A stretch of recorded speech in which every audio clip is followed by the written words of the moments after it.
going on, everybody? It's Matt from the Circle Club. I'm here with Corey from What's Next. How's it going, man? I'm good, bro. I'm good. Thanks for having me on with you. Of course, of course. We had to have another Star Wars aficionado on the show. You know how it is. But it's Star Wars season. It's back on Disney Plus, and they blessed us with 3 episodes. Can you believe that? I'm very happy they did. I'm gonna get into that a little later as to why, but very happy they gave us 3 episodes. Nah, for real. So as the junkies that we are, we crushed them already. So we're here to talk to you about it. So without further ado, let's get into it. Corey, what were your first impressions on just the overall slate? Yeah, I'm gonna get right into what I just teased before. So I like that they gave us 3 episodes. I think it was justified here, and I think they know why they did it. I think the show, if it just released off just a single first episode, would not have a lot of hype coming out of it. But I do think the 3 episodes helped it out in really laying all the groundwork needed to establish where Cassian is really pushed into this movement. I think that he's about to be in with the rebellion. So I think they did a good job in giving us a backstory of where he kind of came from, similar to how they did with Solo in the movie Solo, so to speak. So Got you, got you. No, I think I agree right off the bat. Something my first reaction had to be like the pacing is a lot different from some of the other shows that we've already seen, just across the board on Disney Plus. Like it's been a while since we've had like a 12 episode show. We've been kind of mhm. like sticking to the 6 episodes. So in the back of my mind throughout, I've been trying to tell myself like, hey, like this is just a longer form story. There's more intricate care that's been kind of given to it. So which on the bright side means that we shouldn't have like any rushed scenarios like in episode 6. Mm. But then the trade-off is that are we really getting as entertained in the earlier episodes? And I was still entertained. I still love a lot of what they were doing, and we're going to get into that shortly. But the pacing was noticeable, and I think like that kind of segues into our next segment of what didn't you like kind of going into or coming out of it. Mm. Me on the TIE fighter. I Yeah, am dark. I am on the dark side for anybody who knows. When I do go to Disney and Galaxy's Edge, I will be getting a red kyber crystal. there you go. You So heard it here for first, thing, folks. so when it comes for things we didn't like, it's duly justified that it starts with me. So for things that I didn't like, I really didn't like the whole aspect of how he got snitched out and just this random like new boy toy for Yo, this girl he used to be with is the reason why. And I'll get into things that I loved, and one of them being that he there got you offed because of that go. in the end. But I did not like how my man Cassian got ratted out. Overall, I think things that I would have not really liked was how it opened up if it wasn't for the 3 episodes. Like I'll get Yeah, into why I like that once we get into that section. There wasn't much that I did not like. I think like I said, I'll get into the reasons why I really liked the 3 episode release and what I think it benefited. But at the end of the day, the only thing I was a little biased towards was how he got ratted out and yeah, how they set that up with the random guy. I think it yeah. was it was a little too much of a throwaway at the end of the day. I feel that because especially like spoiler, we'll put a little spoiler warning up for little bits, but it did kind of seem like that was wrapped up really quickly in the sense with the Hmm. character Tim. He's somebody I didn't like either. It just kind of seemed like, all right, buddy, get out of your feelings. Like you're Hmm. seeing this girl, but she's only being secretive because they're doing illegal stuff on like black market. Like Yeah. she really liked you, and you just kind of almost you kind of spelled your own demise in a weird way, and just the character themselves wasn't is pretty shallow. um Yeah. I think for me too, just kind of reiterating what I said before, the pacing, it just felt like little it felt really kind of slow at certain points. Just looking at the grand scheme of like we've watched 3 episodes, and I kind of like nothing until like the end really like kind of hit me with like hype where I was like, oh snap, here we go, like we're here. Like I feel like some of the other shows have done a better Hmm. job at that. But that's not something to be like mad about. It's a marathon, not a no, it's a marathon, not a sprint. So Hmm. we'll get where we're going, and I'm very confident it's gonna be great. So I'm kind of in a similar sense with you. Mm, mm. Yeah, what did you like about it though? Yeah, so I think that was like a big thing that I loved about it was the fact that it was a 3 episode release because ultimately the way I look at it is they do it as a 3 episode release to keep the consistency on the time within the episodes, Yeah. but it really was just one big first episode to me in a sense, right? Honestly, yeah. And Yeah, I agree. I think when you look at it at like that in that perspective, it does everything you need to within the first episode to set it up to get you interested and give you all the knowledge you need to moving forward off of a pilot, right? So Yeah. I think I really enjoy this aspect of who Cassian is right now, Hmm. kind of lost a little bit in the world, in especially the black market, like we talk about, just kind of breaking the rules, and he kind of falls into this situation with the guy who's the doctor from the Thor movies and Avenger. I forget Eric Selvig over here. I need to get his Star Wars name now, but how he falls into this scenario I think is very intriguing Is and watching um how this all kind of comes about within this one long first episode gave me everything I needed to know to understand his motivations and where he comes from, especially the tease that he's really like this native from this off world yeah. that came and got exploited by the empire in a sense, right? And Yeah. I think the shades of the empire shine bright within this long first episode to me, right? And they show it with how they kill off the boyfriend pretty Yeah. much for It's the it's girl. it's interesting And seeing kind of like the Empire. Like the Empire's only really been hinted at a few times. We haven't really seen mhm, like we haven't seen stormtroopers or anything. But seeing the reach of the Empire and like that sergeant says, like we're the first line, and seeing like these mhm, corporate like security forces that kind of go and enact the will, and how that just propensity towards violence just runs deep throughout the mhm, entirety of it, like, and just their aggression that they kind of exude towards the townspeople in the third episode. mhm. So I totally agree, just kind of giving that semblance of how like dark of a time period this is, and how that affects Cassian going forward, and how it affected him in his past, and where he's going to take him. Mm, totally. Yeah. For me, So go ahead. I was gonna say, so even though I'm referring to this as one big long first episode, there was 3 episodes. So of those 3 episodes or 3 parts, I would like to say of one episode, which was your favorite over here, my friend. For me, it had to be the third one. I think Mm, the slow build up towards conflict, it was good in the other episodes, but kind of seeing that take place, and I've really enjoyed the world building and kind of seeing how that world kind of collaborated in such a unique way. Of mm, like they all had each other's backs, and I just love the detail of like when the corporate security force shows up and they land on the planet, and they're looking for Andor. All the people just kind of know exactly what to do. They mm, run over to they start chiming and making a lot of sounds, signaling mm. the other people, and just like that little scene with I think the older character's name. Her name is Mira or something like that. like a Some of them. Mariva. We'll put it up on the screen Mm, afterwards, but that line she had is when she's like, "You hear that? Like that's what a reckoning sounds like." And like the worst part That is, was dope. yeah, and she's like, the worst part is when the sound stops, and they're Hmm. like, "Oh gosh." So just kind of seeing all that and the action choreography was great too.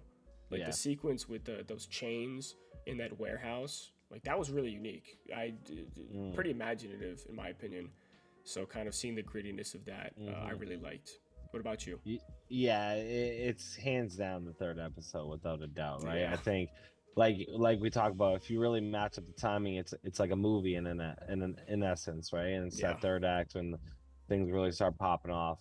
I think you mentioned all the things I really wanted to call out, right? Like the way whoever directed this, we got to give the director a shout out too on this because the way that all transpired with the clanging continuously in the back after she was narrating that specific line that you just mentioned, you notice it even more, and you're like, oh wow. And then she says that like the worst part's when it ends because you don't know what's gonna happen, and then Yeah. like it ends, and you're like, oh wow, like yeah, this is like really hitting home. So I think that to me, like it wasn't just about like everything kind of coming to boil. I also feel like that to me really was the biggest Star Wars episode, right? I think Yeah. that's where it really had a lot of the elements of Star Wars involved in it. And I think to something that you had mentioned as well is just the world building, right? And that is Mm, like the aspect of why people come to watch like Star Wars as a exactly. franchise, is It's to what separates see, it from everything else, you know? yeah, it's to see these different landscapes or the vastness of whatever these geographies are, right? And there's these different villages and cultures, Yeah. and how vast everything is, It is right? it So nice to not be on like a sand planet for once, you know? oh, very nice. But I think it was cool to kind of see it from a specific element, especially for Cassian, and being of this native culture, and then all of a sudden being thrown right into this like technological age, right? Yeah, yeah. By being really forced to go with them at the end of the day. So yeah, it just feels like it's such a Star Wars thing. It's almost like when Rey had to leave Jakku, right? Like Yep. it's just like you're thrown to the fire, right? And now at the end of this episode, he's thrown to the fire again, It is, right? yeah, yeah. In In both essence. instances, he's being taken from his home, and Yep. that's what the end of the third episode Hmm. is. The home that he, that was his native home, and the home he's come to know. So yeah, no, I totally agree. Another thing I wanted to quickly point out in like favorite things was the dialogue has been really good in my opinion. I don't Mm. know. I'm interested how you feel about it, but like in episode three specifically, there were some pretty banger one-liners. Mm. Luthen specifically, he had some pretty dope quotes where he's like, "Always plant your exit when you enter" or something, and Mm. like a few Hmm. like Hmm. little rebel tips and shit. And Yeah.